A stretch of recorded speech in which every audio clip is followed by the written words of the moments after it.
Voilà. Donc on est ensemble là pour 2 heures. On va en profiter pour vraiment échanger avec 4 experts, expertes de l'accompagnement psychospirituel. Je vous les présenterai, bien sûr, ils se présenteront aussi. Notre positionnement à la tribu dans le maelstrom du développement personnel, où c'est un peu la concurrence qui proposera le toujours plus spirituel.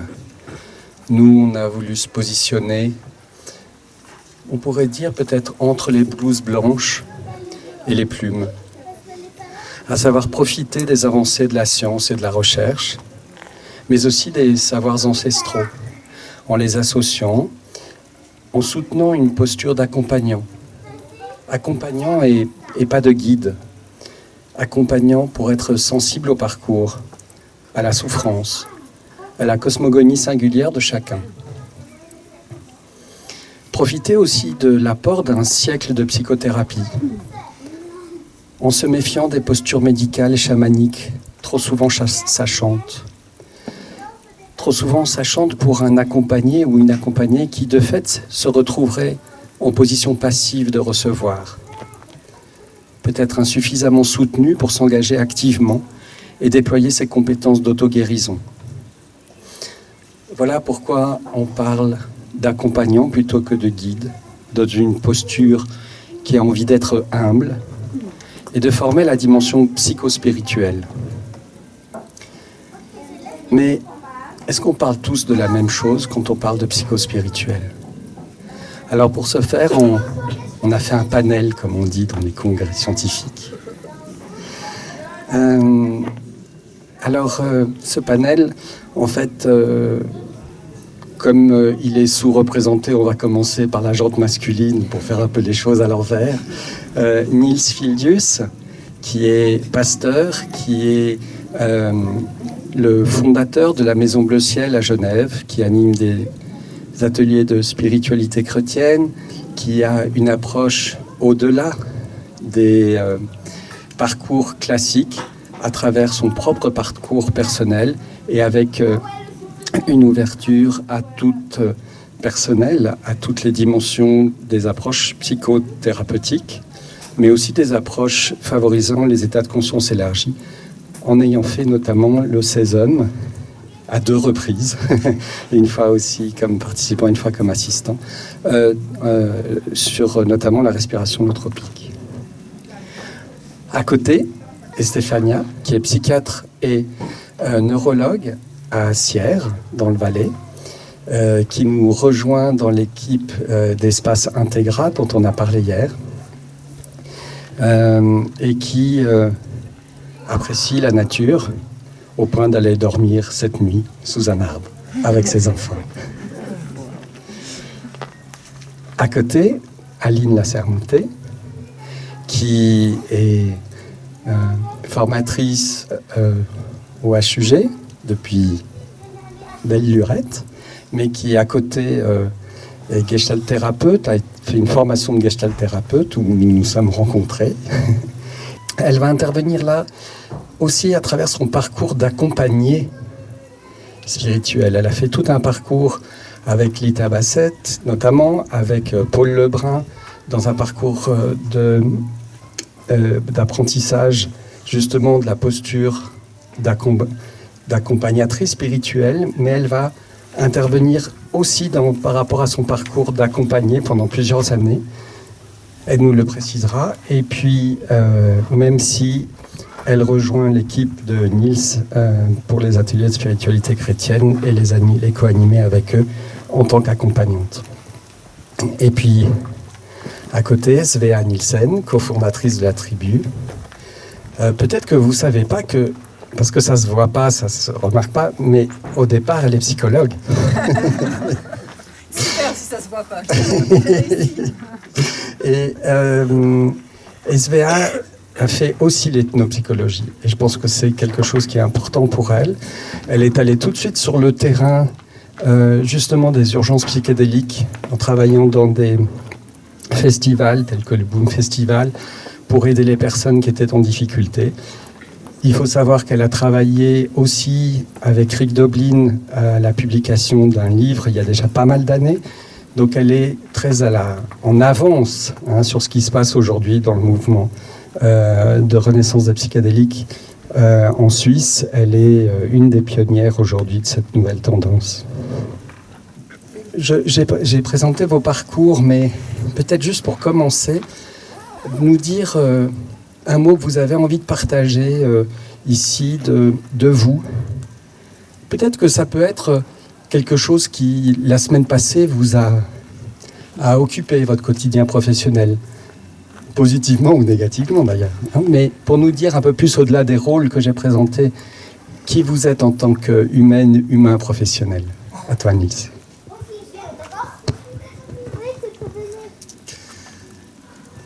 Bon, j'ai envie de dire d'abord que je viens du silence. Je veux dire par là que depuis tout petit, j'ai eu la chance de pouvoir fréquenter des lieux de silence, en fait, et des monastères en particulier. Et parfois, je dis même, je viens d'un monastère. En fait, je suis originaire d'un monastère, tellement je l'ai fréquenté. C'était celui de Thésée, en Bourgogne, où j'ai passé si je comptabilise le tout, probablement des années finalement, en 2 ou 3 ans, quelque chose comme ça.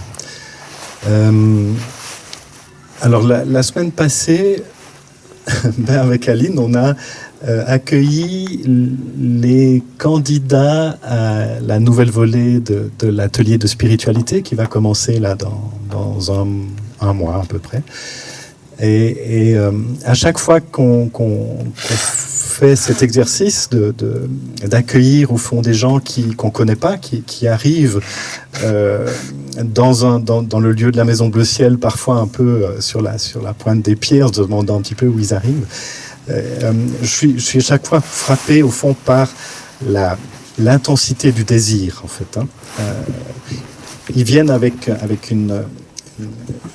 un besoin au fond de se relier, de pas seulement humainement, enfin socialement, mais vraiment au niveau des profondeurs, au niveau de la verticalité en fait.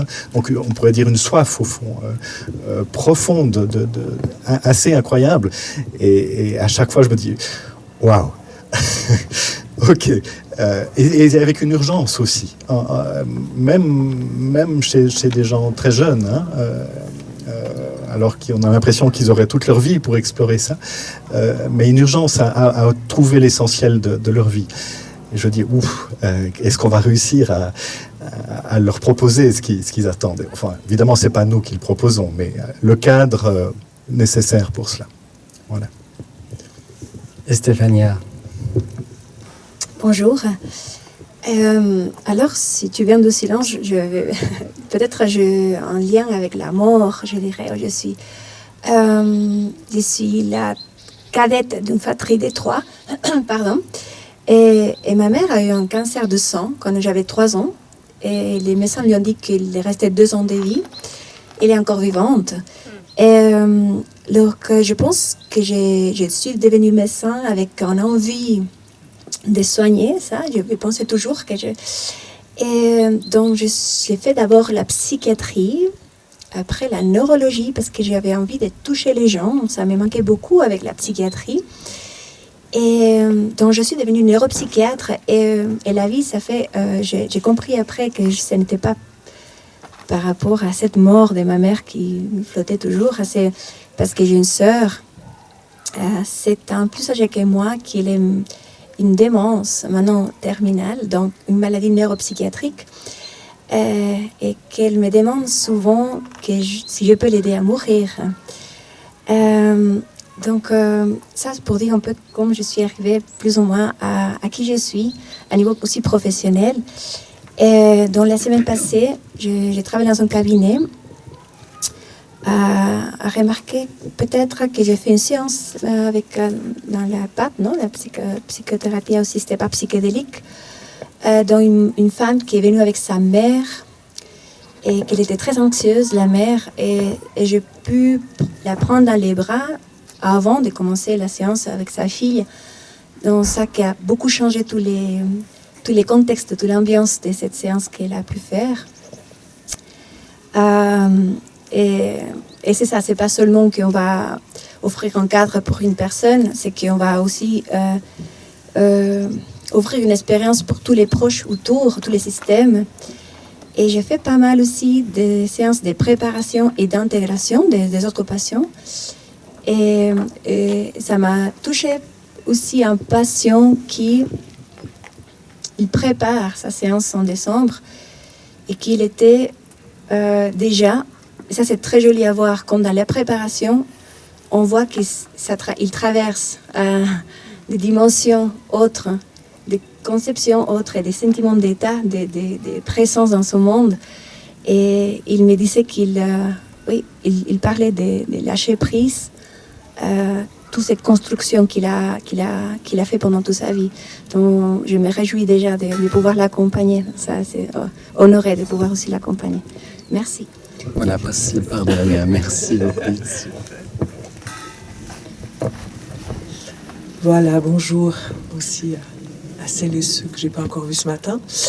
Moi, je viens de l'errance. Je viens de l'errance. Et je pense que justement, si je disais à Marius que j'avais aussi envie d'apporter ici mon témoignage, d'accompagner, c'est précisément parce que vraiment, j'ai envie de dire ces 15 dernières années, à travers les expériences que j'ai pu faire et les personnes qui m'ont accompagné, j'ai vraiment marché sur ce chemin. Ma question existentielle, à partir d'un moment, c'est devenu « Où vas-tu ?» Et au fond, on y reviendra tout à l'heure, mais au fond, peut-être que pour moi, il y a quelque chose de clé dans cette dimension psychospirituelle. C'est au fond, c'est quoi la question qui me taraude? C'est quoi ma question? C'est quoi ma quête? C'est quoi mon... Voilà. Et c'est marrant, quand j'ai compris que cette question « Où vas-tu ?» elle était quand même particulièrement en lien avec l'errance, et qu'au fond, voilà, il y a quelque chose dans mon chemin qui m'amène de façon assez troublante.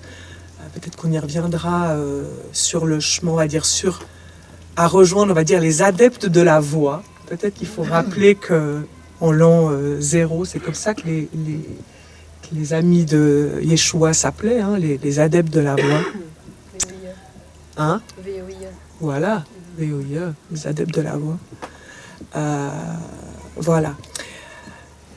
Une chose qui a été très très marquante pour moi la semaine dernière dans mon chemin professionnel, justement, c'est que Niels m'a donné la clé de la Maison Bleu Ciel. Donc la Maison Bleu Ciel, on y reviendra, c'est ce lieu à Genève où on propose un lieu d'expérience pour, au fond, garder la flamme vivante. Et alors il m'a donné la clé. Et c'était c'était symboliquement tellement fort, parce que c'était, effectivement, moi j'interviens là aussi dans ma posture d'accompagner, puis en même temps je deviens aussi accompagnatrice, puisque je rejoins l'équipe. Et je disais hier, puisqu'on était avant-hier et hier dans 2 jours on va dire de think tank avec la Maison Bleu Ciel, donc c'est quand même comme les mondes se rejoignent. Je disais que c'était vraiment comme ce que tu cherches te cherche. C'était comme et voilà. Bon. Léa. Alors, ça va, j'ai de la bonne voix. Comme tu as démarré avec « Je viens du silence », en fait, moi, j'ai aussi l'impression de venir du silence, mais c'était plutôt un silence lié à des traumas.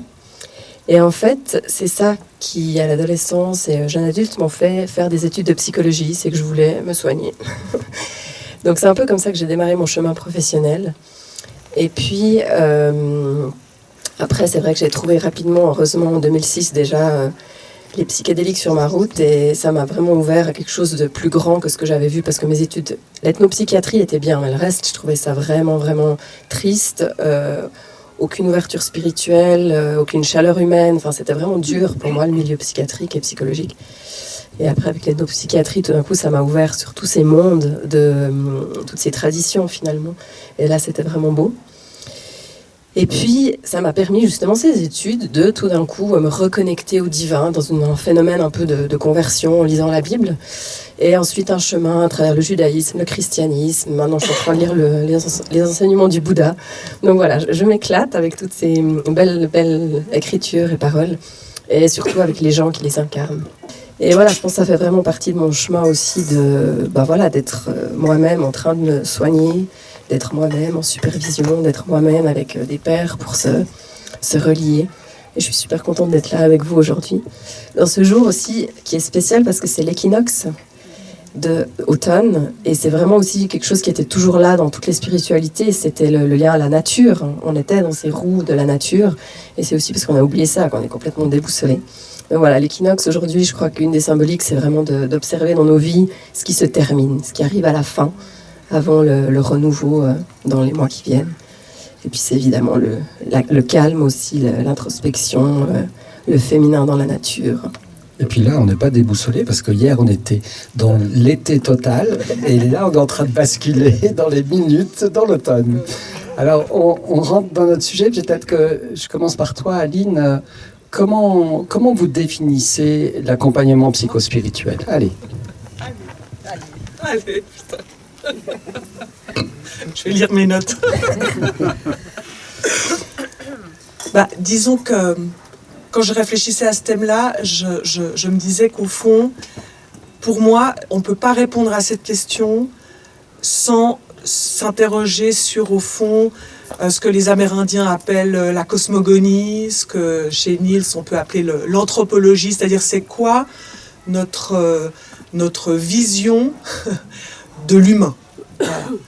Et je pense que ça, c'est déjà une notion clé, peut-être évidente, mais tout ce chemin, moi, ça m'a fait prendre conscience qu'en fait, moi, j'avais vraiment grandi dans un monde où dans la cosmogonie qui m'était proposée, dans le monde dans lequel j'évoluais, que ce soit la société, mais aussi la famille, l'école, etc., c'était quand même un monde très binaire. C'était vraiment quand même un monde où la spiritualité était... Enfin, c'est comme s'il n'y avait pas de place dans ma vision du monde pour cette dimension-là, j'ai envie de dire. Donc, un impensé, au fond. Et même ensuite, quand on a fait la gestalt-thérapie avec Marius, notre prof de gestalt-thérapie, il a vraiment même dit... il y avait comme un interdit d'intégrer cette dimension spirituelle. Et là encore... au fond, ça venait confirmer une vision de l'humain, on pourrait dire, aujourd'hui, je dirais, de laquelle une dimension était amputée. Donc voilà, moi je crois qu'on ne peut pas faire l'économie, quand on chemine avec cette question de l'accompagnement psychospirituel, de se demander au fond, c'est quoi notre vision du monde, et peut-être même la formaliser, peut-être même aller jusqu'à la clarifier. Et moi, c'est une des choses qui m'a beaucoup nourri dans la rencontre avec Lita Basset et ensuite Niels, c'est que dans cette tradition-là, il y a une façon de représenter l'anthropologie qui moi, m'a beaucoup parlé. Donc voilà, ça c'est vraiment un point très important. Qui n'était pas si éloigné non plus de celle de Jean Gagliardi. Non, non. Avec les approches jungiennes, quoi. Non, tout à fait. Ouais, tout à fait. Voilà. Peut-être après, on demande à Niels, voilà. comment toi tu définis l'accompagnement psychospirituel ? C'est vraiment dans la suite de ce que vient de dire Aline. Pour moi, l'accompagnement, c'est au fond accompagner en vue d'élargir le chemin, en fait, le chemin intérieur. Si effectivement on rentre dans une anthropologie, comme tu le dis, à 3 dimensions, il y a la dimension corporelle et ensuite la dimension de la psyché. Le chemin, il passe à travers déjà ces 2 dimensions. Et il y a beaucoup de mémoire, de trauma, mais aussi tout simplement d'histoire, en fait, qui sont à traverser. Et donc, le chemin psychothérapeutique est extrêmement important en fait, pour l'accompagnement. Enfin, quand on parle d'accompagnement psycho-spirituel, peut parler d'abord de ces dimensions psychiques en fait, enfin corporello-psychique en fait, qui est vraiment tellement lié, même si tout est lié en fait, mais il ne faut pas trop séparer non plus. Mais voilà, c'est peut-être d'abord revisiter un certain nombre de choses, de son histoire, de ses blessures, de ses mémoires, pour s'ouvrir à la troisième dimension. Alors, comment est-ce qu'on l'appelle ? Est-ce que c'est la source ? Est-ce que c'est l'être avec un grand E ? Est-ce que c'est au fond la demeure intérieure ? Est-ce que c'est le maître intérieur ? Enfin, il y a plein de manières dans les traditions de nommer ça. Et effectivement, c'est une dimension qui est très peu valorisée dans nos sociétés, très peu connue même. Je pense qu'on a perdu dans notre société occidentale vraiment l'initiation, au fond, à cela, les chemins d'initiation. Donc, quelque part, l'accompagnement, c'est aplanir. En termes bibliques, on parle d'aplanir les sentiers, en fait, pour aller vers la source, en fait. C'est peut-être ça, au fond. C'est accompagner ce cheminement qu'on ne fait pas à la place, mais sur lequel on peut peut-être mettre quelques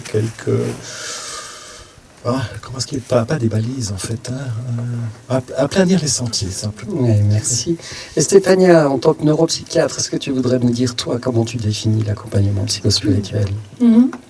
Alors, pour moi, je pense que c'est une notion de présence. C'est-à-dire, ma présence, mon attitude, et je dirais ma conscience de comment je vais regarder l'autre, comment je vais parler à l'autre, quel mot.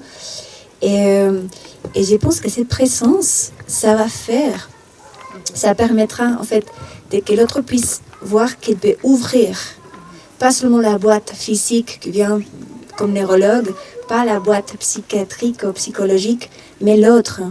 Et pour moi, ça serait seulement que moi, en tant qu'utile, pour que l'autre puisse s'approcher peut-être, dévoiler, approfondir. Et moi, comme miroir, uniquement miroir de qui il peut être. Mais je pense que d'abord, c'est ça, c'est comment je suis en face, même avant qu'il entre dans ma consultation, qui je suis en face et qu'est-ce que le but aussi d'un acte. Parce que normalement, les gens qui viennent en consultation sont aussi conditionnés pour ce qu'ils vont demander, non ? Qu'est-ce que je veux dire au médecin ? Et normalement, ils ne s'entendent pas que d'un coup, il peut avoir une autre réponse aux autres questions, je dirais, par rapport à qu'est-ce qu'il y a au-delà de l'aspect corporel, psychologique ou systémique ou social. Merci. Peut-être, Svea, toi, si on pouvait aussi voir qu'est-ce qui distingue un accompagnement, je dirais, psychologique d'un accompagnement spirituel classique. Est-ce que tu voudrais répondre à cette question ? En fait, juste en vous écoutant, je te rejoins complètement sur la notion de présence. Je pense que c'est ça qui permet qu'on aide vraiment les gens. Et puis, peut-être juste une chose, c'est que pour moi, personnellement, justement, cette présence, à partir du moment où j'ai reconnecté avec Dieu, je l'appelle Dieu, j'ai été animée de cette foi qui ne m'a jamais quittée, qui fait que la tribu est toujours vivante aujourd'hui.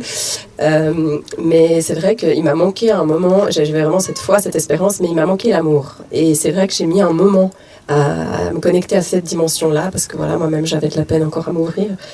Et voilà, donc il y a aussi ça que je rajouterais, c'est vraiment cette dimension d'amour inconditionnel avec les gens. Et je pense que ça, c'est plus du domaine spirituel que du domaine psychologique classique déjà.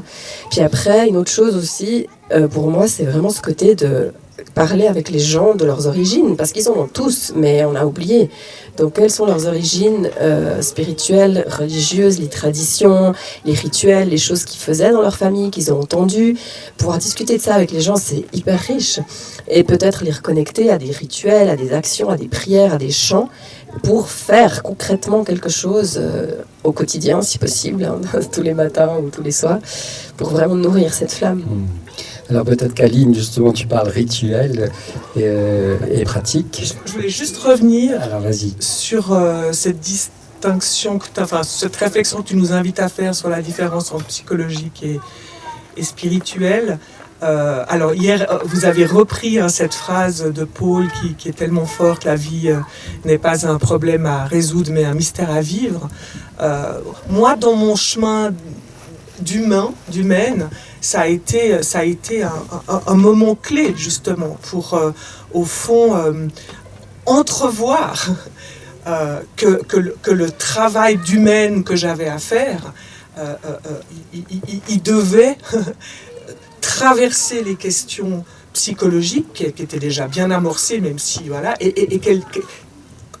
qui avait à continuer d'aplanir ce chemin et voilà, d'ouvrir cette dimension spirituelle. En même temps, j'ai envie de dire, cette question spirituelle, en tout cas pour moi, mais j'ai l'impression que elle vient pas quand on a décidé qu'elle vienne.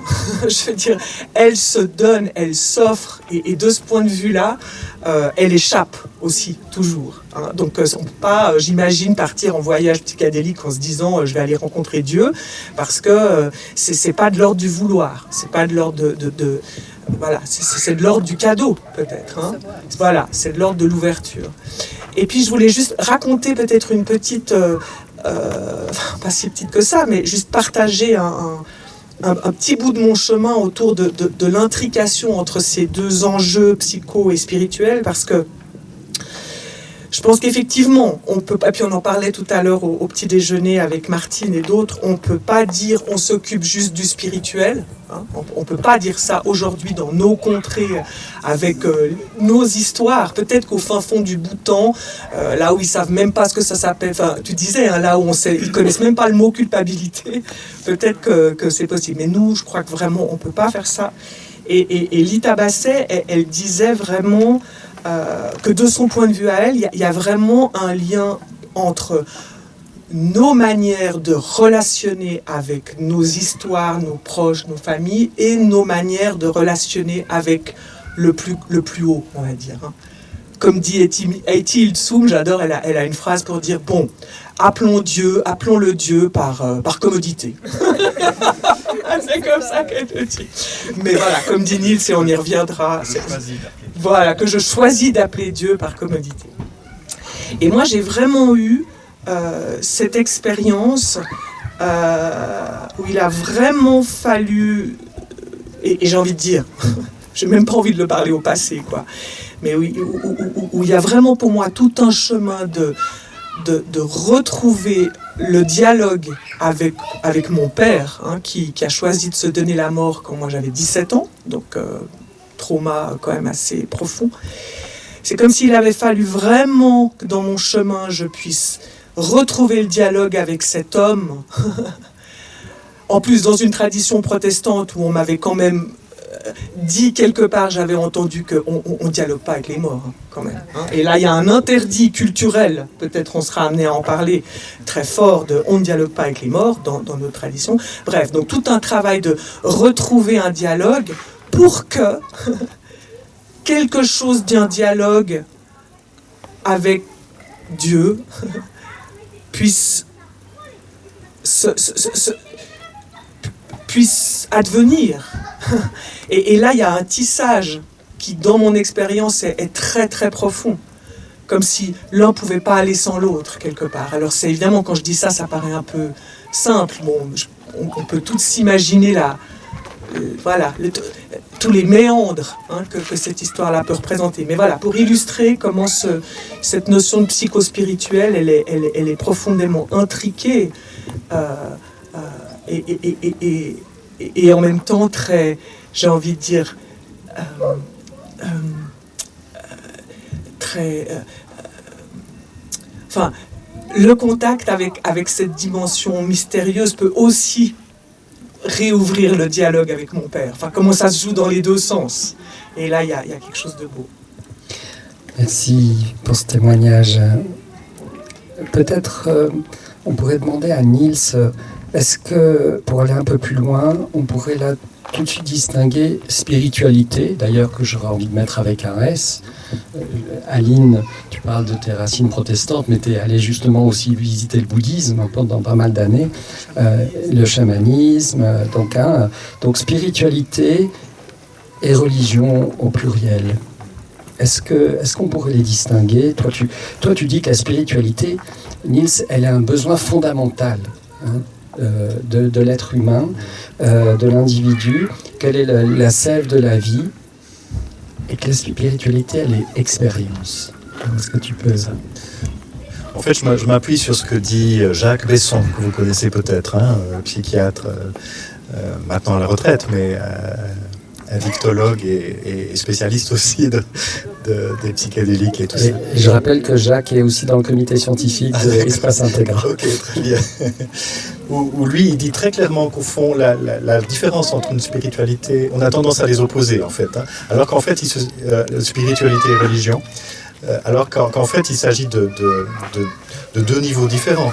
La spiritualité, effectivement, c'est ce besoin intrinsèque de tout être humain de se relier à l'infini.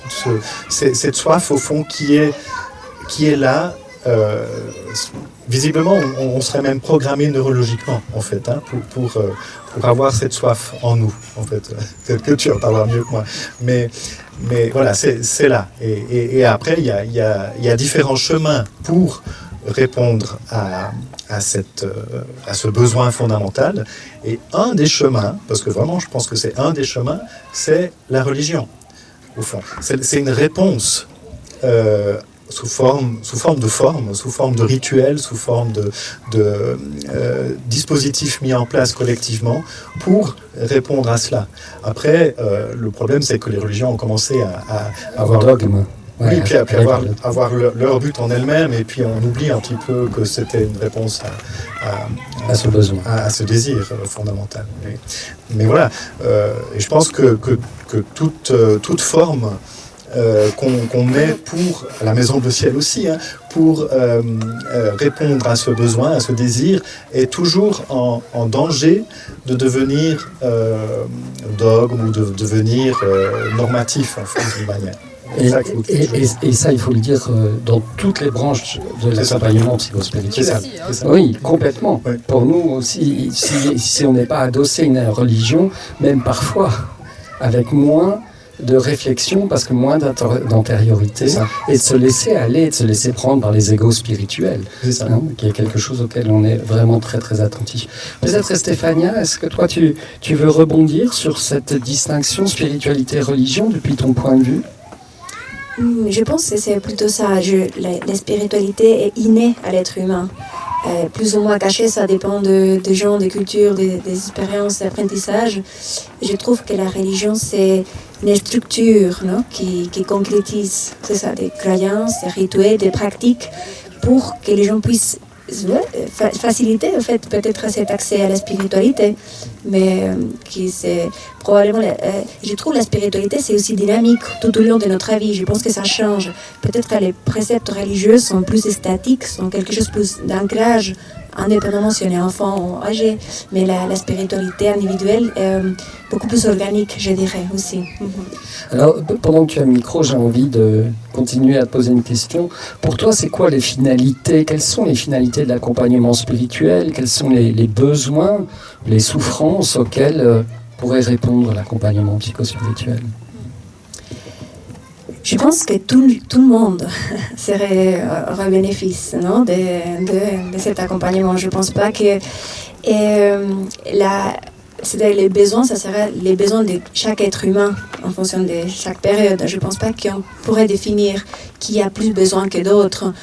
Ça dépend aussi de la demande de cette ethnie. Mais est-ce qu'il y a des thématiques comme la croissance personnelle, la guérison, la quête de sens qui serait là à l'origine ou dans la demande des personnes qui consultent un accompagnant psychospirituel ? Alors, très probablement la guérison, c'est une expectative qu'il y a toujours à tout le monde. Et pour ça, je dis toujours attention, parce que pas forcément pour moi l'accompagnement, ça veut dire effacer les symptômes et devenir heureux et devenir fonctionnel pour la société. Je ne dirais pas que ça doit être le but d'un accompagnement. Je dirais que c'est ça, c'est une question binaire de sain, malade, comme si la souffrance est pathologique et que si on n'a pas de souffrance, c'est qu'on est sain. Ça, je pense qu'une des clés de cet accompagnement, c'est d'effacer tout ça et de dire c'est une autre chose, c'est une autre façon de vivre, c'est une autre façon de nous réfléchir, de penser à nous. Et pas forcément guérir de quoi? De la souffrance de la vie. Je ne pense pas que ça c'est possible, ou souhaitable même.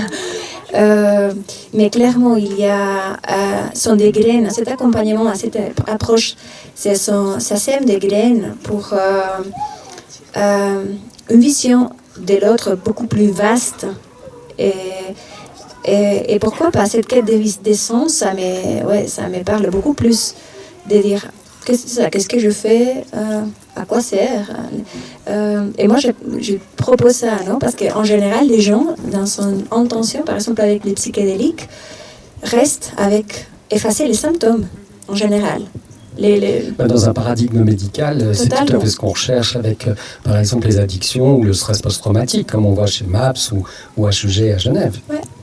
Et je demande toujours, oui, ok, c'est bien, peut-être, mais qu'est-ce que tu vas faire avec ta vie après son symptôme? Il y a un poème de Mary Oliver qui dit à la fin, c'est ça, qu'est-ce que tu vas faire avec ton unique, sauvage et précieuse vie? Et c'est ça que je pense qu'on est là, cet accompagnement, ça passe pour dire, ok, au-delà d'effacer la souffrance, c'est légitime, je ne dis pas que, mais qu'est-ce qu'on fait après? Merci. Oui, vas-y. Pardon. C'est bien, ils se battent le micro, moi je trouve que c'est très bien, ils ont des choses à dire encore. Je trouvais intéressant cette question sur finalement à quel besoin ça peut répondre. Hein. Parce que je pense qu'effectivement, une proposition de réponse qui est forcément à mettre au travail, mais c'est vraiment cette question pour moi en tout cas, c'est de cet ordre, on va dire de réunification, d'unification. C'est-à-dire que je pense que si on part du principe qu'on est travaillé par le désir, qu'on est travaillé par quelque chose qui est vivant, mais qui sait pas comment se déployer, et que ça fait partie quelque part de notre anthropologie, il y a cette quête de retrouvailles. Tout à coup, je pense à Christiane Singer qui disait réveiller le souvenir de notre identité véritable. Il y a retrouver. Donc ça, je pense que c'est des enjeux de sens, comme tu redis, de retour profond, de nourrir ce désir profond. Et que peut-être qu'en thérapie, on peut trouver aussi des gens qui ont ce désir-là, et que là, c'est plus une question de psy ou de thérapie, mais qu'effectivement, ça va justement au-delà du symptôme. Puis je termine juste en rappelant, puisque tu parlais de guérison, j'aimais beaucoup cette définition que Lita Basset, donc théologienne protestante, donne de la guérison. Elle dit elle voit la guérison comme la capacité relationnelle de la personne souffrante. Donc la restauration de la capacité relationnelle de la personne souffrante, son expérience nouvelle ou renouvelée d'être reliée à l'autre, aussi bien humain que divin. Et je trouve que c'est magnifique cette définition, parce que du coup, on est hors la question du symptôme. On est vraiment... Et comment la question de l'après-symptôme, pour moi, elle a vraiment à voir à comment je continue de cheminer dans ma vie relié, quelles que soient les épreuves de la matière, j'ai envie de dire. Nils ? Bon, c'est pour redire les mêmes choses, en fait, mais simplement avec d'autres mots. Enfin, moi, il y a deux phrases de figures spirituelles qui me guident, qui sont un petit peu carrées, mais qui aident quand même à la compréhension par rapport à cette articulation entre psychique et spirituel. C'est Sophia Ramana Maharshi qui parle de guérir l'ego et de guérir de l'ego, en fait. C'est-à-dire que le chemin psychothérapeutique, on pourrait dire qu'il a pour objectif de guérir l'ego, au fond, hein, de le pacifier en tout cas. Dans une certaine mesure, parce qu'effectivement, il y a toujours... On le voit qu'il peut en plus, parfois, même dans le processus psychothérapeutique, le gonfler un petit peu. Aussi, oui, alors ça c'est encore un autre problème. Et c'est vrai que, par exemple, dans mon parcours avec le 16 hommes, où on était des groupes comme ça de formés et de gens en cours de guérison aussi, hein, on se disait, bon ben, voilà, on a fait des semaines et des semaines de thérapie, ça va, on est à peu près bien, mais en fait, je suis pas heureux. Pourquoi ?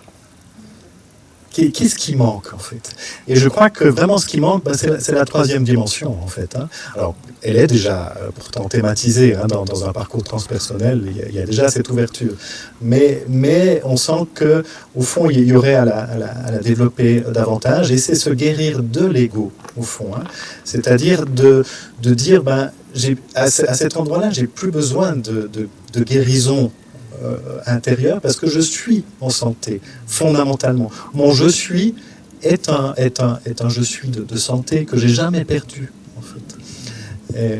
Et j'aime bien l'autre citation que j'aime beaucoup, c'est celle de Maître Eckhart qui dit de manière très concentrée comme ça, pars à ta recherche et dans la mesure où tu te trouves, quitte-toi.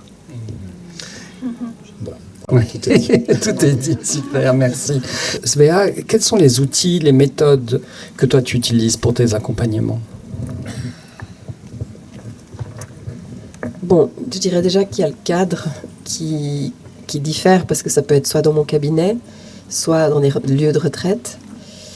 Mais je pense qu'il y a déjà ce que j'ai nommé au début, vraiment ce questionnement sur nos racines, sur notre spiritualité, nos rituels, nos prières, les mots qu'on a entendus, qu'on aime dire. Ça, c'est plus peut-être dans le cabinet. Et puis après, c'est vrai que dans les retraites, alors là, c'est tout un cadre qui est à mi-chemin entre la blouse blanche et la plume, parce que moi, j'ai été formée plutôt par la tradition clinique occidentale que par les bouitis du Gabon. Mais j'ai aussi fait des cérémonies dans ce cadre-là, enfin une cérémonie notamment. Donc j'amène la musique bouiti, j'amène les 4 la roue de médecine des Amérindiens. Donc voilà, c'est un peu un mix personnel que j'ai fait au cours des années avec tous ces différents outils. Et puis, je suis toujours très ouverte, en fait. Je pense que c'est vraiment plus une présence, une attitude. Et je suis très ouverte à ce qui se passe, à qui est en face de moi, dans les personnes. Parce que des fois, il y en a qui amènent aussi dans les... J'aime pas les applications, j'aime pas trop les amener clients, je sais pas comment les appeler, les accompagner. Qui viennent, parfois ils amènent aussi un bout du rituel, ou ils amènent toujours des choses aussi pour l'hôtel. On construit un hôtel ensemble. Donc voilà, c'est un grand... j'aimais bien dans mes études d'ethnopsychiatrie, ils disaient qu'on faisait la palabre à l'africaine, parce qu'il y avait le patient qui arrivait avec toute sa famille déjà, et des traducteurs, et en plus, après, on était une dizaine de thérapeutes, et chacun disait, ok, dans ma tradition, on va guérir ça comme ça, ou on va s'aider comme ça, on va faire ça. Puis voilà, j'aime bien ce modèle, en fait, de travail. Qui d'autre, là, a envie de parler des outils, méthodes que vous utilisez, ouais. Nils. Oui. Ouais. Moi, je pensais bien à toi, peut-être aussi en contrepoint. Je vais repartir d'Ethel Soum, en fait, hein, qui donne pour moi l'outil principal. Elle utilise un mot, elle est néerlandaise, mais elle était néerlandaise, mais elle parle en allemand pour ça. Elle parle de hineinhorchen, c'est-à-dire écouter au-dedans, en fait. Hein. Donc, écouter, c'est au-dedans, c'est vraiment aiguiser, au fond, cette capacité d'attention au plus intime, en fait, hein, au souffle, à la respiration, et puis à ce qui se dit, au fond, au-dedans de moi. Et puis, donc, à partir de là, les autres outils qui complètent ça, ça peut être le dialogue intérieur, qu'on utilise beaucoup à la Maison Bleu Ciel, hein, ou bien... Inspiré de Jung, hein, oui, c'est ça, oui. Ou bien les multiples aspects intérieurs d'Issa Padovani qui sont très proches, reliés à la CNV. Enfin, cette écoute intérieure de mon besoin, de ce qui se dit, de qu'est-ce qui se dit derrière ce que je dis. Donc voilà, et petit à petit...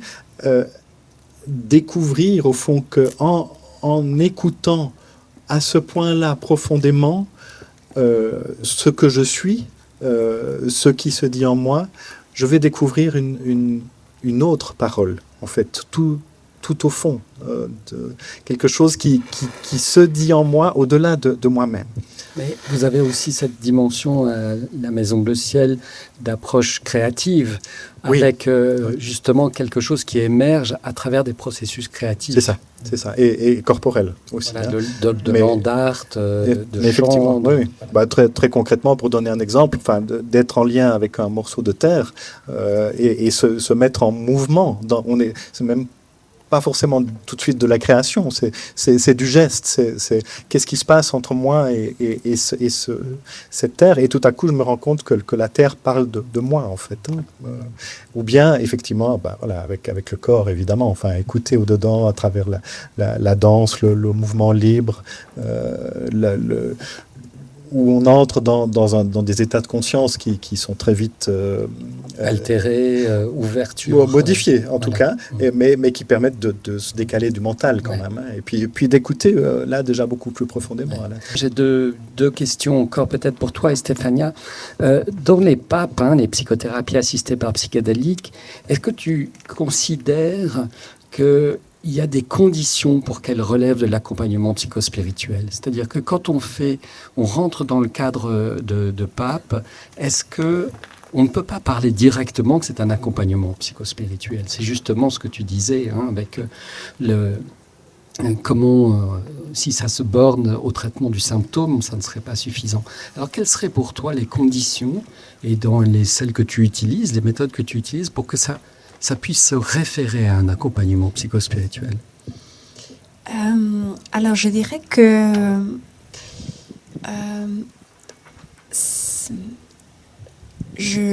comme je fonctionne, je dis, c'est entre science et sacré, c'est que d'abord, je veux expliquer que c'est un outil comme d'autres pour pouvoir avancer dans son processus. Peut-être je vais expliquer que des questions scientifiques comme fonctionne la psilocybine, je sais pas, des choses comme ça.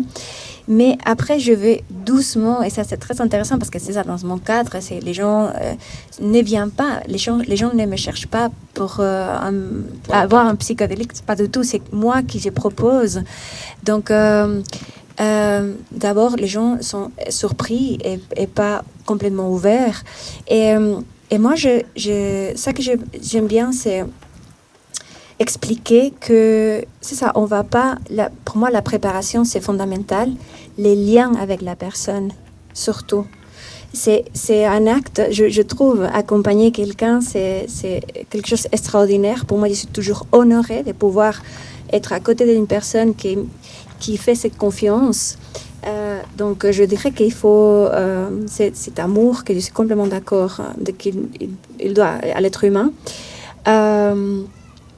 Et doucement, c'est ça. Avec les questions avant dans la préparation, on aborde déjà que ça ne va pas être seulement comme une infiltration de l'épaule pour la douleur. Ça va être une autre chose. Et que ça va changer son approche à tout. Complètement. Et je suis aussi toujours disponible proche parce que normalement il y a des peurs, il y a des doutes, des questions. Et pour moi, ma vision, c'est toujours systémique. Donc, je suis aussi pour ouvrir ça. Et je commence à mettre des mots comme que ça va être difficile d'expliquer. C'est Le fameux ineffable. C'est ça. Et avant, et les gens, c'est ça, commencent à...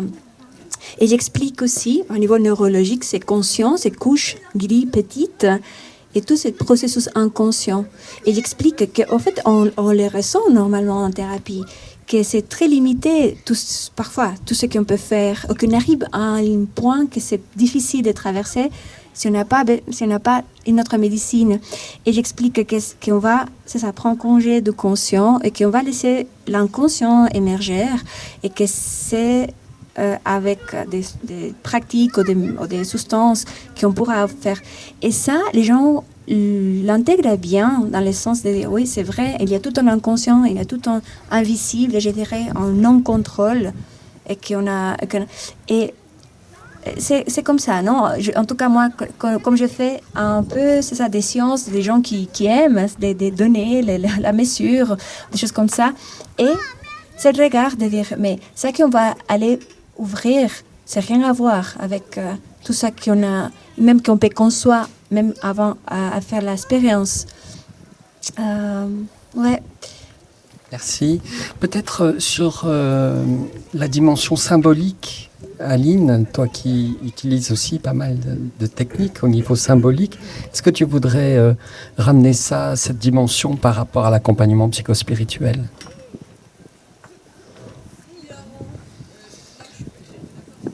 Peut-être je fais le lien avec le bout d'échange qu'on a eu ce matin.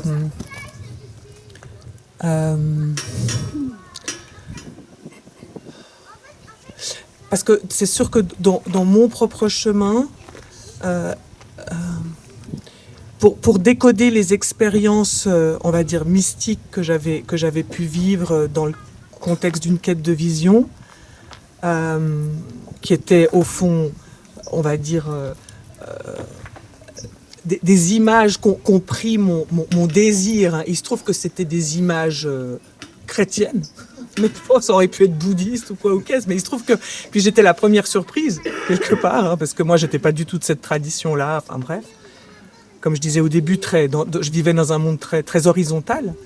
Et au fond, dans mon propre chemin, la dimension symbolique a été clé. Parce que pour moi, le Christ, Dieu, Marie-Madeleine, c'était juste inaccessible.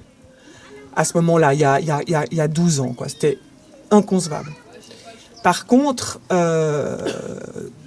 d'entrer dans une compréhension symbolique de ces personnages comme des archétypes, considérer qu'effectivement le Christ est un archétype au fond, et quand je dis archétype, c'est qu'au fond c'est une matérialisation d'une énergie que je porte en moi, et qu'il se trouve que dans notre ère ici culturelle, c'est pas très étonnant qu'on soit appelé aussi par cet archétype-là, parce que c'est aussi notre histoire. Et Jean Gagliardi disait quelque part, on peut pas, quand on vient d'ici, on peut pas, à un moment donné, on serait challengé dans notre rapport à cette figure-là. Mais voilà, pour moi, c'est clair que l'approche symbolique, elle a été un chemin. Et les histoires de la Bible, comme des mythes, comme des mythes. J'ai pas eu besoin de me demander si c'était la vérité ou pas, mais des grandes histoires qui viennent parler. Et c'est là où la rencontre avec Niels a été incroyable pour moi, parce que justement, des grandes histoires qui viennent parler de mon intériorité, comme des rêves, hein, comme les mythes sur lesquels on a travaillé dans l'atelier que j'ai proposé. Et au fond, c'est ce que propose Niels, c'est vraiment de considérer les récits bibliques comme des récits qui parlent de notre intériorité, de notre quête. Mais toi, c'est passé en premier par tes propres récits. C'est-à-dire que ça a émergé, il y a des récits qui se sont imposés à toi, qui sont devenus finalement tes archétypes. Oui, ouais. Alors bon, je sais pas mais disons, c'est pas ce que je peux dire à ça, si ce n'est que oui, j'ai toute cette question de la mythologisation de la blessure, hein, qui est une des grandes pratiques que j'ai apprises avec Paul et puis que j'ai proposées à plusieurs d'entre vous. Ça a été pour moi une pratique de guérison au sens où précisément c'était une façon au fond, voir quel trésor spirituel était contenu dans mes blessures. Hein. Et cette mythologisation m'a permis de faire émerger des récits, on va dire, qui étaient déjà contenus en moi. Donc ça va tout à fait dans le sens de cette anthropologie, de dire, il y a à l'intérieur de moi ce mystère, cette source, puisqu'elle produit une histoire qui est à la fois mon histoire, mais qui est aussi une histoire qui relie à plus grand. On en parlait avec Émilie, et tu me rappelais, au fil des mois, tu as pu voir que ton mythe qui avait émergé, au fond, c'était pas que ton histoire, c'était une histoire universelle, et qu'on retrouvait des symboles, et qu'on retrouvait des éléments qui appartenaient à l'inconscient collectif, ou on pourrait dire au soi, avec un grand S. Alors, Fred va passer un petit peu comme ça, filmer un petit peu. Si vous voulez pas trop qu'on vous voit, vous baissez la tête, pris dans votre silence intérieur. Voilà, on va faire ça plutôt en silence. Et un moment pour vous, un moment de retour à soi, après tous ces échanges, cette densité aussi peut-être pour certaines personnes. Voilà, de voir qu'est-ce qui émerge.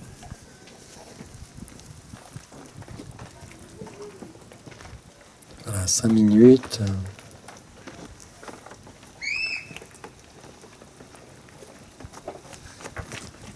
C'est, vous savez, le silence dans la musique, c'est quand ce silence entre les notes.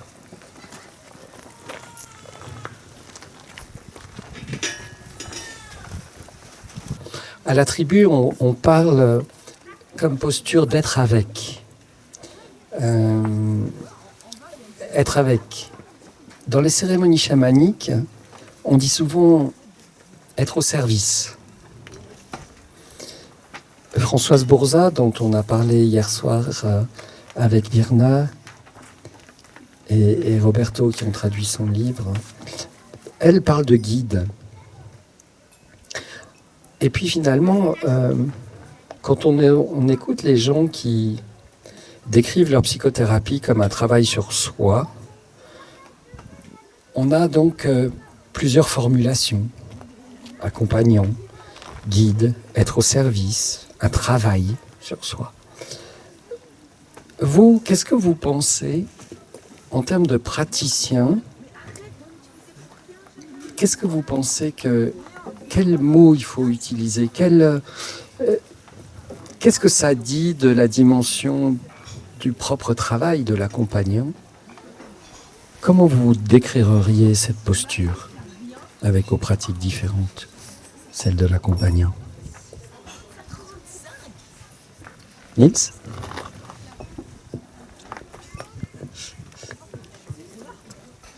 Bon, moi j'aime beaucoup ce mot d'accompagnement en fait,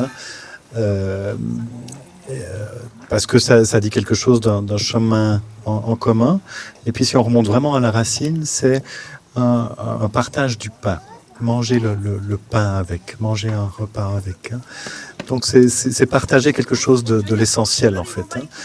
Donc ça ne veut pas dire offrir quelque chose dans un sens unique. C'est vraiment être ensemble, être avec, effectivement, dans ce sens-là. Donc ça j'aime beaucoup.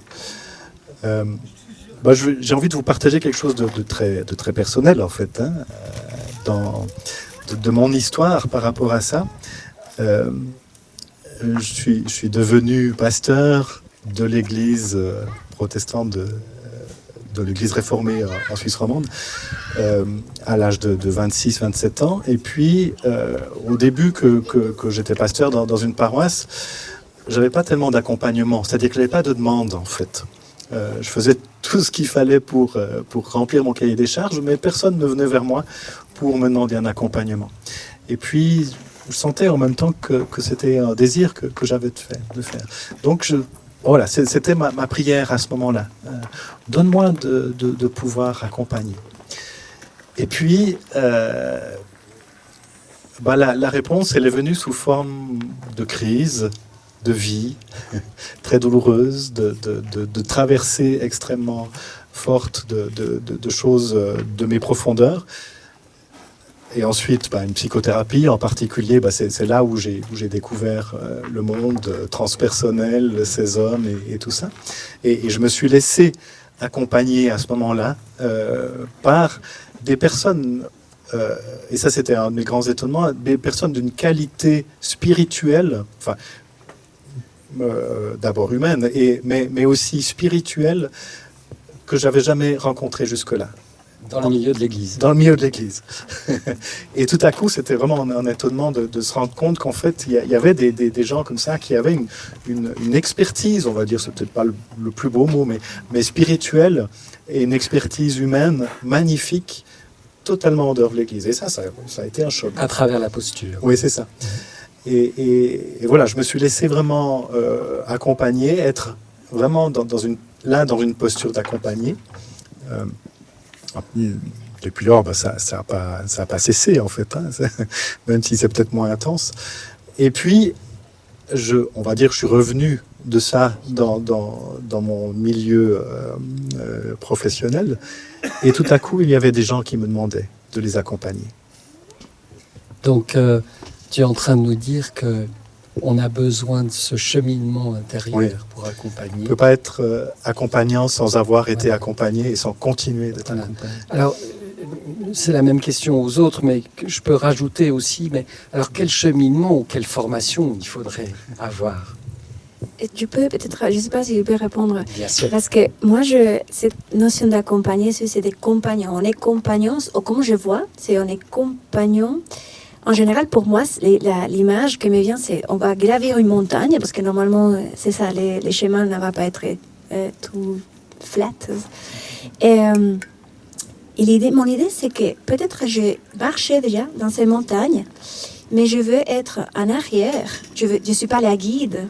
Je veux être en arrière et je veux peut-être pour assurer dans la mesure du possible la sécurité ou le confort de la personne, je sais pas, un peu en tout cas, mais je veux découvrir les paysages que cette personne va voir dans ces montagnes que j'ai pas vues. Ça, c'est l'idée, ouais.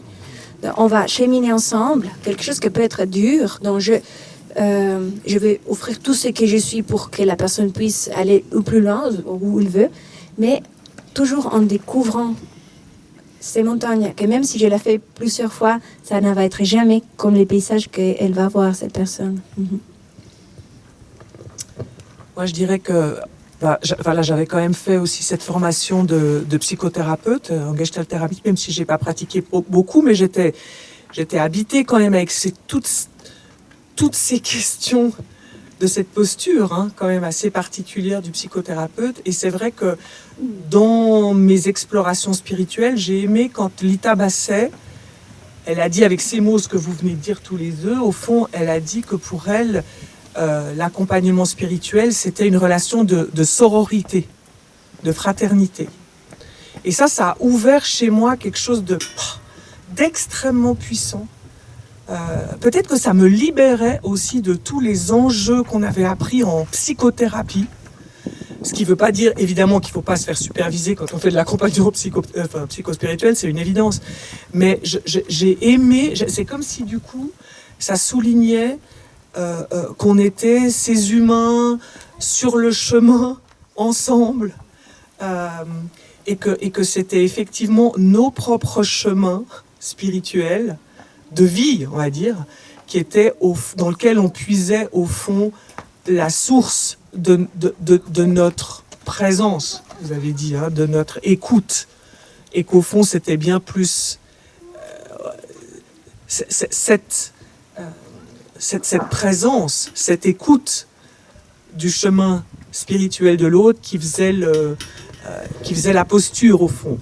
Et je trouve très intéressant aussi de se dire, et je pense que tu dois le vivre aussi, qu'il y a tout un rapport d'égalité à instaurer qui n'est pas donné, parce que je pense en particulier pour toi, mais peut-être aussi pour toi, les personnes arrivent souvent en attente d'un guide, en attente d'un sachant, en attente de quelqu'un qui sait. Et je pense que l'humilité dont je crois que tu as parlé au début de l'accompagnant, elle se joue aussi dans cette éthique, peut-être il faut dire, hein, dans cette posture de... J'aime bien, voilà, de nouveau je cite Lita Basset, mais qui dit de cette posture qui permet à ce que le père spirituel, c'est-à-dire la projection que l'accompagné a sur l'accompagnant, quitte la posture de l'humain et devienne le tiers. Et qu'au fond, notre travail d'accompagnant psychospirituel, ça serait vraiment de s'effacer pour que la relation entre la personne et son divin puisse s'instaurer. Je pense qu'il y a quelque chose de cet ordre-là. Alors, j'aimerais avoir une question là, qui nous concerne tous, toujours en termes de posture, mais c'est comment en fait on évite les dérives, comment on évite les transferts mal gérés, contre-transferts aussi, et puis cette fameuse emprise spirituelle que l'on peut voir aussi se déployer dans le développement personnel. Si le siècle est spirituel, comme nous l'a prédit Malraux, on se rend compte aussi qu'il est la porte ouverte à ce que des gens viennent chercher une forme d'emprise auprès d'un maître, d'un gourou, d'une gourou, et que l'accompagnant, ou en l'occurrence le guide, ne se rende pas compte qu'il est pris lui-même dans cette demande de la part de l'accompagné. Donc, si on parle posture, on parle expérience personnelle de l'accompagnant, mais on parle supervision, tu disais, Aline, aussi bien pour les psys que pour les accompagnateurs, accompagnants psychospirituels. Mais voilà, Svea, peut-être toi, à propos des dérives, à propos de ces transferts mal gérés, qu'est-ce que tu aurais à nous dire ? Peut-être une chose déjà, c'est que, en fait, moi je crois que depuis enfant, j'ai compris que justement que les gens venaient vers moi et j'ai assez vite compris que c'était pas pour ma personne, mais que c'était parce que j'étais liée à quelque chose de plus grand. Et en fait, je pense que c'est ça, c'est que chaque fois qu'il y a quelque chose où je vois que les gens, ils me demandent, ils veulent un maître, ils veulent un gourou, ils veulent un... c'est vraiment d'essayer de leur faire comprendre que c'est pas, ça passe à travers moi, mais que cette énergie, effectivement, c'est entre eux et le divin que ça doit se faire, et que nous, on est juste un cadre, un canal, on met en place un rituel, un contenant, en fait, pour que ça s'exprime. Donc c'est vraiment d'essayer de rediriger cette force, cette envie, cette soif vers la bonne source, finalement, qui n'est pas nous-mêmes. Donc ça, je pense que ça serait un peu la première chose que je voudrais dire. Après, quand on vient trop vers moi, effectivement, avec ce côté j'arrive pas à me connecter au divin, aide-moi, moi c'est vrai que ça me bloque souvent.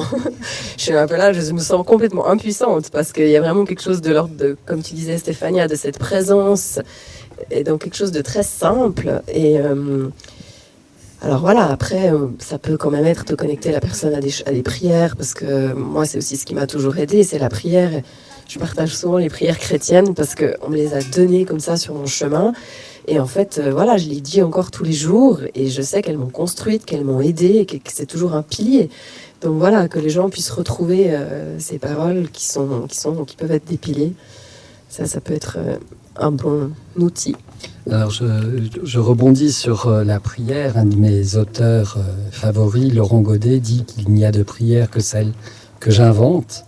On a aussi à l'atelier de spiritualité chrétienne des propositions de travail sur des prières pour les regarder autrement que telles qu'elles ont été enseignées, avec aussi des traductions différentes.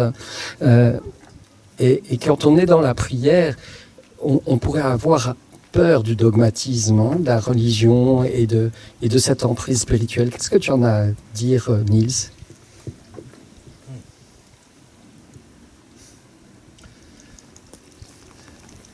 Ben, au fond, ce qu'on essaye, je crois, toujours de faire, c'est de renvoyer vers l'intériorité, en fait. Finalement, bien sûr qu'on peut avoir des pratiques, mais très vite, elles peuvent être extérieures, en fait. Justement, quelque chose qu'on a reçu et puis qu'on reproduit sans lien avec l'intériorité, en fait. Mais ça peut aussi être le cas pour la méditation, par exemple. Avoir reçu une injonction extérieure que tu dois méditer une demi-heure par jour, et puis c'est ça le chemin spirituel. Moi, ça m'arrive de dire à des personnes que j'accompagne, mais je pense que c'est mieux que tu arrêtes de méditer. Enfin, de mon point de vue, parce que là, je sens que c'est quelque chose d'extérieur à toi.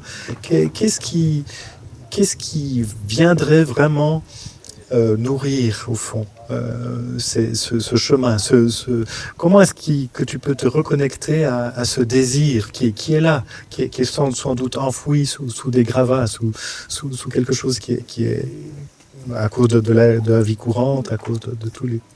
Donc comment est-ce que tu peux retrouver au fond quelque chose d'une pratique qui est vraiment nourrissante pour toi? Et puis parfois ça peut être quelque chose de très, très simple en fait, hein. Aller se promener dans la nature à la place de méditer par exemple, enfin juste ça.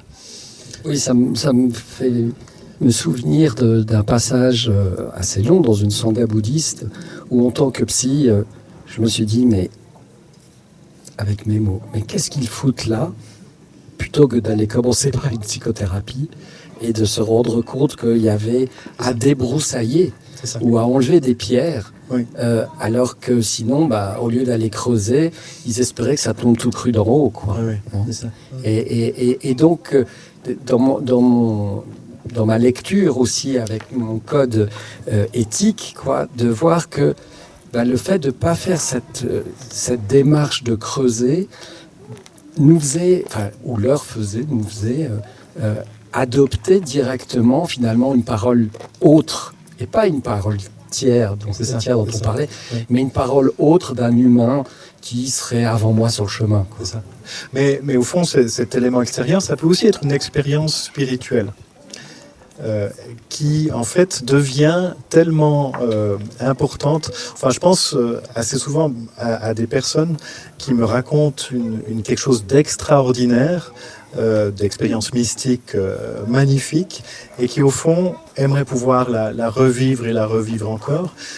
Comme si c'était ça, au fond, le but de tout ça, en fait. Hein, c'est de vivre quelque chose de l'intensité, c'est de rester collé au... De rester perché, on oui, dit. Exactement. Et là, alors, c'est peut-être pas le danger tellement pour l'accompagnant, mais c'est le danger pour nous tous, hein, d'un chemin spirituel, au fond, de rester en haut, de vouloir éviter effectivement la traversée des ombres, la traversée de la vallée des ombres en fait, hein, qui est essentielle en fait. Hein. Il y a donc une intégration du haut et du bas. Oui, parce que tu définis la vie spirituelle justement comme cet aller-retour entre notre plan horizontal où on se coltine le quotidien, mais dans lequel on a le loisir, voire la nécessité d'intégrer nos expériences qu'on a pu faire de l'extraordinaire, de l'ineffable, de l'invisible ou d'expériences mystiques. Est-ce que tu veux, Svea, nous parler aussi de ces expériences mystiques? Non, en fait, moi, j'avais envie de rebondir sur ce que tu disais, parce qu'en fait, je pense que justement, un des grands problèmes de nos spiritualités ou de nos religions, et aussi dans le christianisme avec le message de Yeshua, c'est qu'on a oublié que Yeshua, il n'était pas tout seul, il était avec Marie-Madeleine, et qu'il y avait ce féminin sacré. Et dans ce féminin sacré, dans ce couple, dans cette sexualité, en fait, il y a justement cette incarnation, ce corps, ce terrien, ce quotidien, qui nous ramène, qui ramène le sacré ici et qui fait qu'on n'est pas juste perché au ciel en train de s'imaginer que tout va bien dans le meilleur des mondes et que là, en fait, pas du tout, quoi. Voilà, je sais pas si c'est compréhensible, mais je trouve que c'est une part hyper importante. Et quand on relit, justement, parce que moi je disais que j'utilisais les prières chrétiennes, mais c'est parce que pendant longtemps j'ai trouvé ça horrible. Moi j'ai jamais fait aucune éducation, je suis jamais allé à l'histoire biblique, je trouvais que c'était glauquissime. Mais c'est à l'âge adulte, en revenant à la source des écritures et avec d'autres façons de traduire aussi, ouais, d'autres traductions, que tout d'un coup j'ai vu la beauté et le sacré. Mais voilà, il faut vraiment revenir à la source, et puis en l'occurrence aussi au féminin sacré, je pense.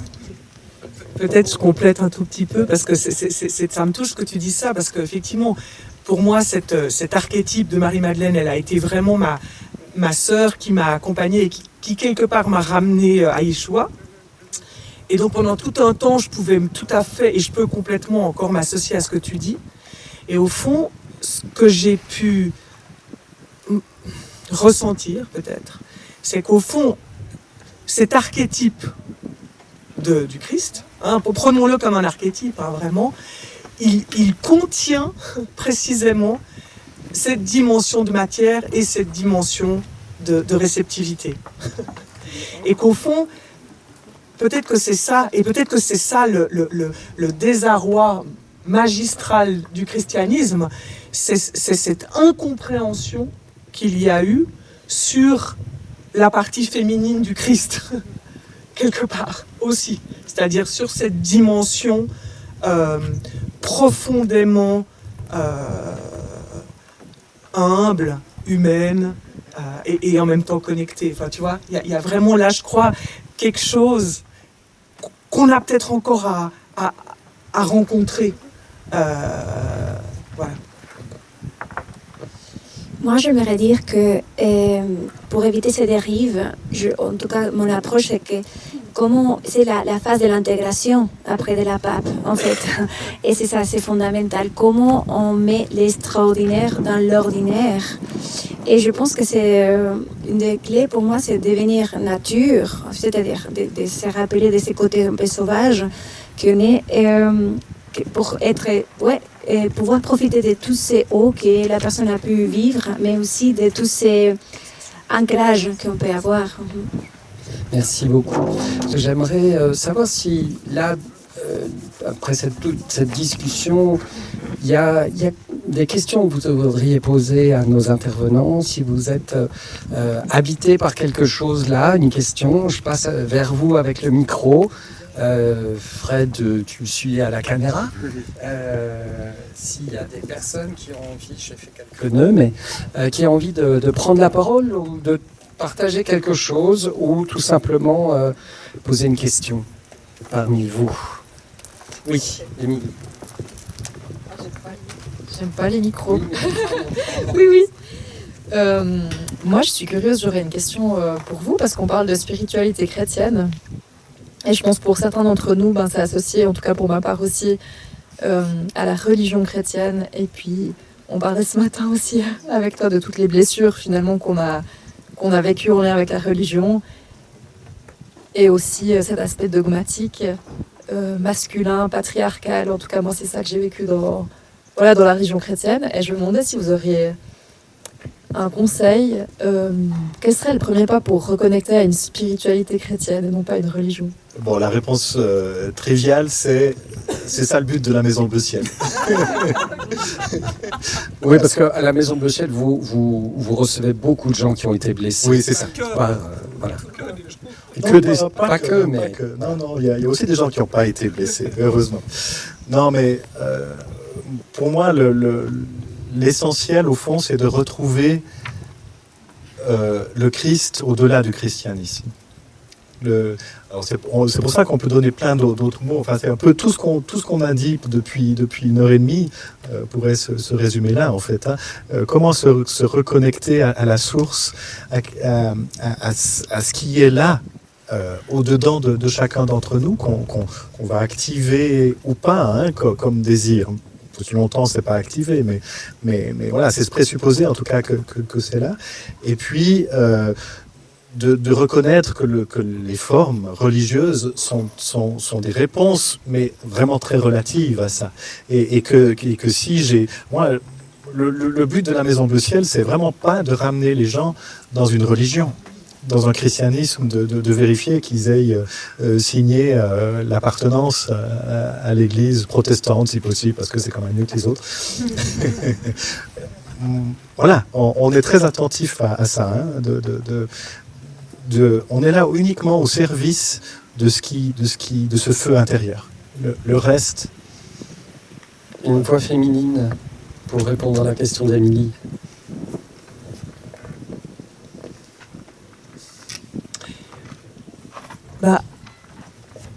Si je me réfère à mon chemin, parce que comme je vous disais, pour moi, c'était vraiment une surprise, c'était pas du tout un choix.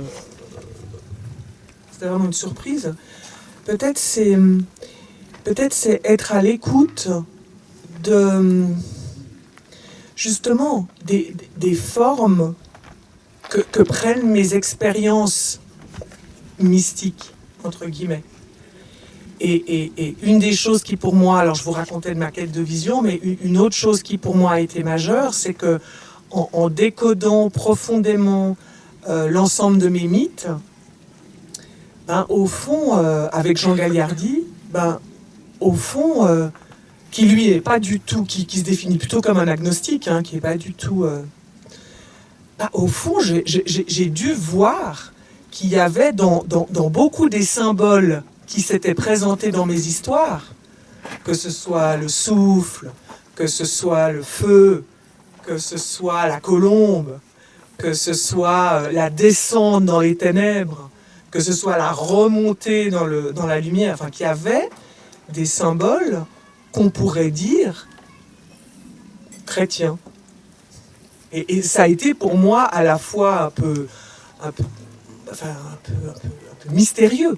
C'est pour ça que quand on parle d'intégration et quand on dit que ça peut prendre des années, c'est que là, je veux dire, qu'est-ce que ça veut dire ça? Mais n'empêche que c'est comme si moi, dans mon expérience, j'avais pu accueillir le fait qu'au fond, ces formes-là, elles étaient contenues à l'intérieur de moi et qu'à nouveau, il ne s'agit pas d'aller chercher le Christ ou Bouddha ou la source ou quoi ou qu'est-ce, mais qu'au fond, peut-être oser reconnaître qu'elles sont déjà là. Et oser dire oui, au fond, à ce qui est déjà là quand ça se présente. Et que c'est déjà ça le premier pas. Parce que pour beaucoup de blessés que nous sommes de l'Église, c'est juste inconcevable. J'avais hier une chère amie qui nous racontait que bouddhiste, mais plus bouddhiste que ça, tu peux pas. Vraiment bouddhiste de très très longue date. Et pendant des années, elle a prié pour rencontrer un saint. Et bien c'est une figure du Christ qui s'est présentée. Et pendant des mois, elle a dit, mais non, c'est pas ça que je veux, c'est un saint bouddhiste.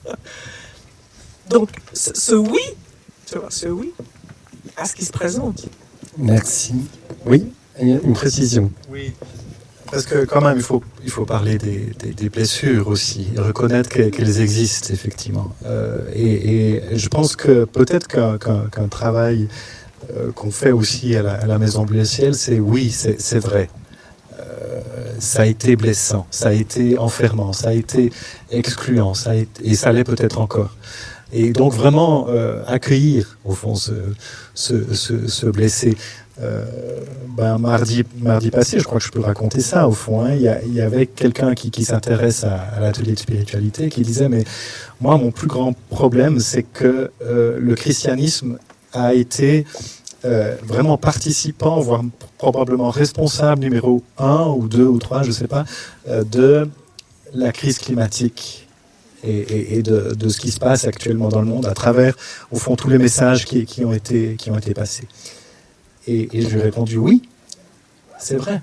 Et moi, j'attends impatiemment le moment où les églises, ou mon église, dont je suis pasteur, s'excusera, en fait. Et dira oui, c'est vrai.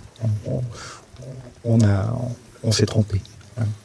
Donc, Niels et Aline, vous allez démarrer une session de 1 ou 2 ans d'atelier de spiritualité chrétienne. 1 an à la fois. 1 an à la fois, les mardis, dans la journée ou dans la soirée à Genève, enfin plus au Petit Lancy.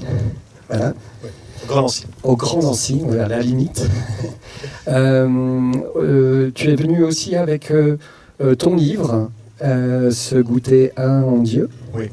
Que tu peux dédicacer si les personnes veulent le prendre. Autre chose que tu voulais nous dire de ton actualité?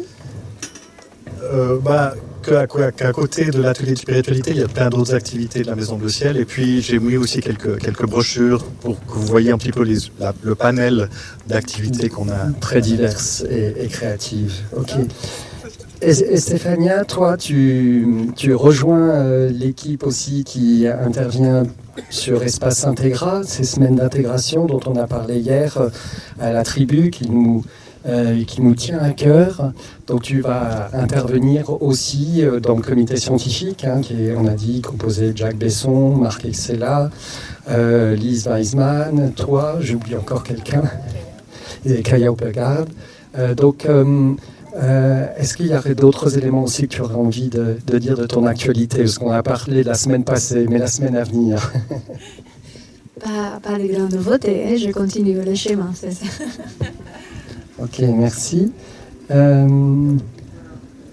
Pour toi, Aline? Non, pas de pub à faire sur des activités, mais je crois que mon actualité, c'est vraiment la concrétisation de ce retournement qui est à l'œuvre et qui effectivement prend cette forme-là de rejoindre l'équipe de la Maison Bleu Ciel. mais pas encore d'autres actus. Et puis une réflexion, peut-être on peut dire quand même, une réflexion avec l'ensemble de l'équipe des formateurs de la tribu sur cette question de l'accompagnement psychospirituel dont on veut faire un stage d'ensuite, dont on ne sait encore pas exactement qui l'animera, puisqu'en fait, ce qui est merveilleux, c'est qu'on est tous hyper intéressés par ce sujet. En fait, on a trop de formateurs pour ce groupe. Virna, bon, enfin, on est tous des humains en chemin, quoi, comme vous le savez. Alors, Svea, il y a ton groupe d'analyse Ouais, il y a mon groupe pratique. D'échange de pratiques.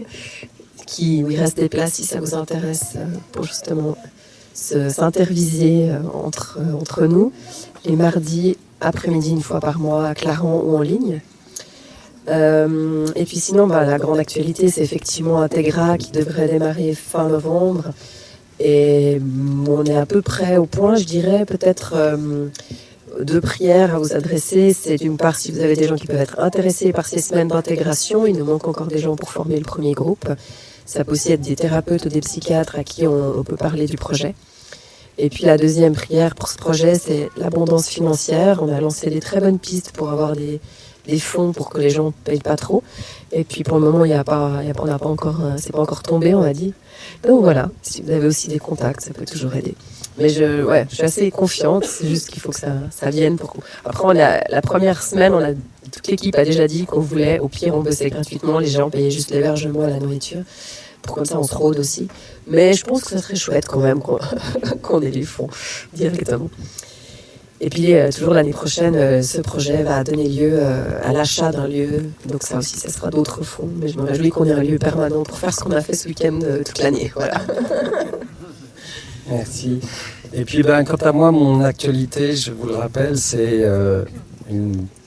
une marche de vision, c'est-à-dire un voyage dans le désert que je co-animerai avec Manuel Collet, qui a fait aussi partie de la Maison Bleu Ciel,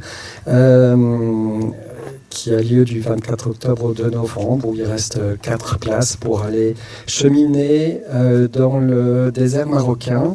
Et Niels, tu dis que le désert est un lieu où l'essentiel émerge quand le bruit du monde s'efface. Et j'ai beaucoup aimé cette phrase dans ton livre que j'ai reprise dans le flyer de cette marche de vision qui est bien sûr inspirée des quêtes de vision qu'on a co-animées avec Aline, comme des processus que Paul Lebrun et Gordon Robertson nous ont transmis, et qui est une façon aussi d'aller vers l'essentiel, dans la beauté de la nature, en contact avec la nature, dans un dépouillement que permet le désert, que permet la marche, que permet aussi le contact avec les Berbères. Et j'ai déjà fait cette expérience plusieurs fois et vraiment je vous la recommande. Quelqu'un me disait, mais est-ce qu'on va faire des substances ? Il n'y a pas besoin. Donc je vous propose un peu dans un mouvement organique, en silence, de déposer au centre votre intériorité divine.